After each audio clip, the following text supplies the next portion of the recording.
দেখুন, প্রথম দফার ভোট বৃহস্পতিবার এবং এখনো পর্যন্ত যা গতি প্রকৃতি, বিজেপি এবং বিজেপির দোসর নির্বাচন কমিশনের শত চেষ্টার পরেও চতুর্থবারের জন্য মুখ্যমন্ত্রী হতে যাচ্ছেন মমতা বন্দ্যোপাধ্যায়।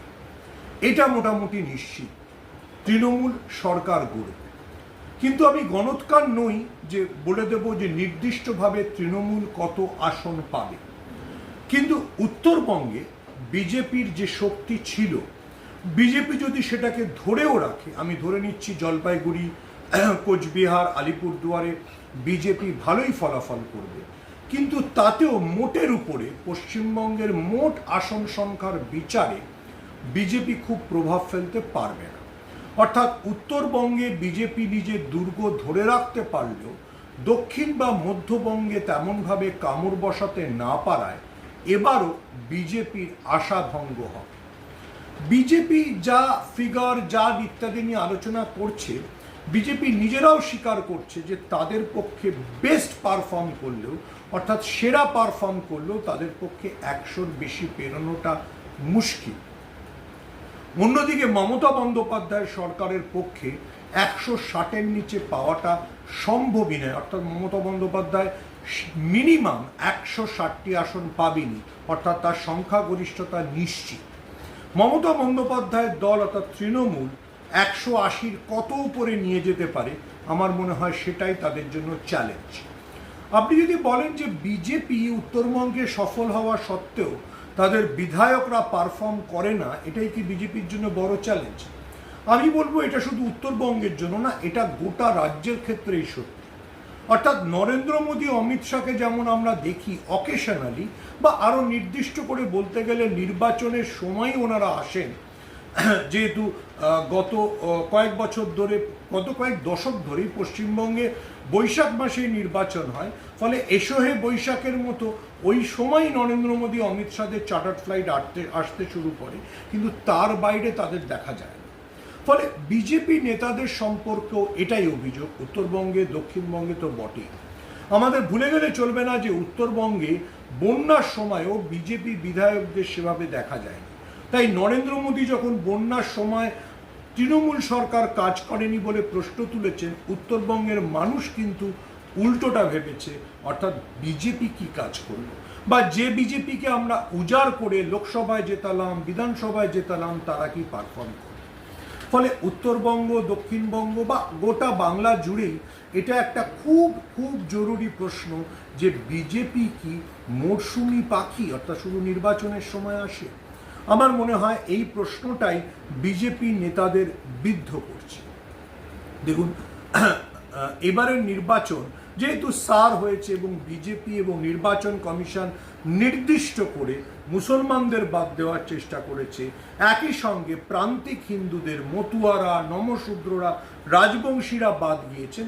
তাই আমার ধারণা এবারের নির্বাচনে অনেক জায়গায় খুব ক্লোজ ফাইট হবে।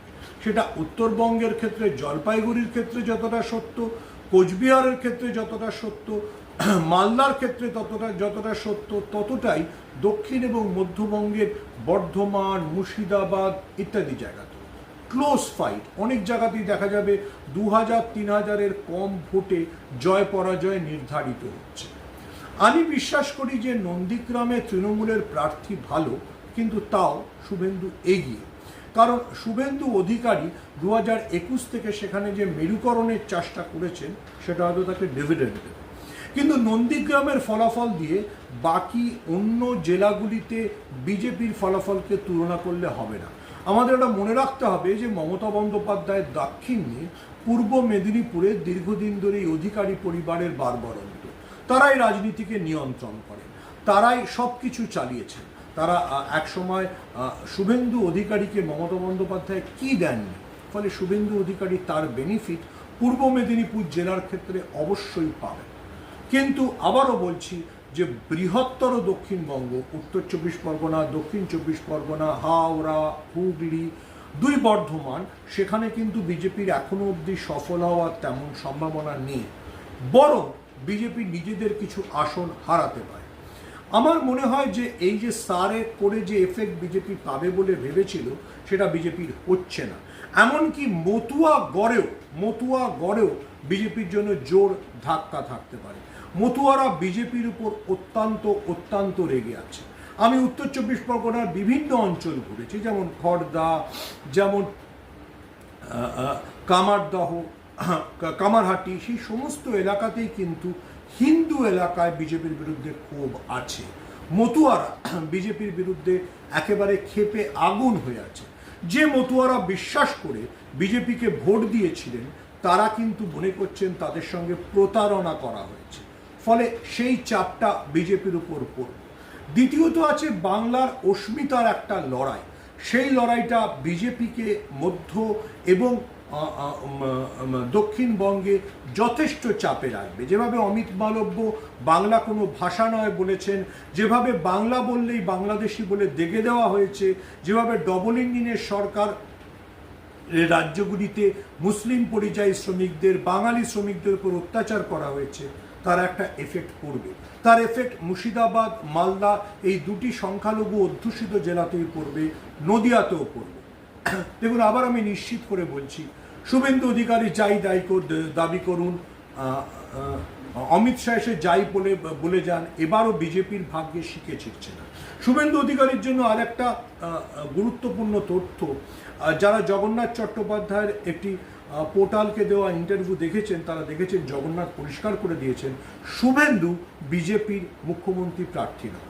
বিজেপি তার মুখ্যমন্ত্রী প্রার্থী হিসেবে হয়তো স্বপন দাশগুপ্তকে ভেবে রেখেছে, কিন্তু স্বপন দাশগুপ্তর জন্য দক্ষিণবঙ্গে, দক্ষিণ কলকাতায় রাসবিহারী আসন যথেষ্টই চ্যালেঞ্জ। স্বপন দাশগুপ্তকে জেতাতে BJP ED, CBI, income tax সব নামিয়ে দিয়েছে। প্রতিদ্বন্দ্বী দেবাশিস কুমারের বাড়িতে রোজ নিয়ম করে ইডি এবং ইনকাম ট্যাক্স যাচ্ছে, কিন্তু তাতেও স্বপনদার ভাগ্যে শিখে ছিলবে কিনা বলা মুশকিল। অর্থাৎ বিজেপি চায় না শুভেন্দু অধিকারী চিফ মিনিস্টার হোক, জগন্নাথ চট্টোপাধ্যায় ইন্টারভিউতে পরিষ্কার বলেছেন।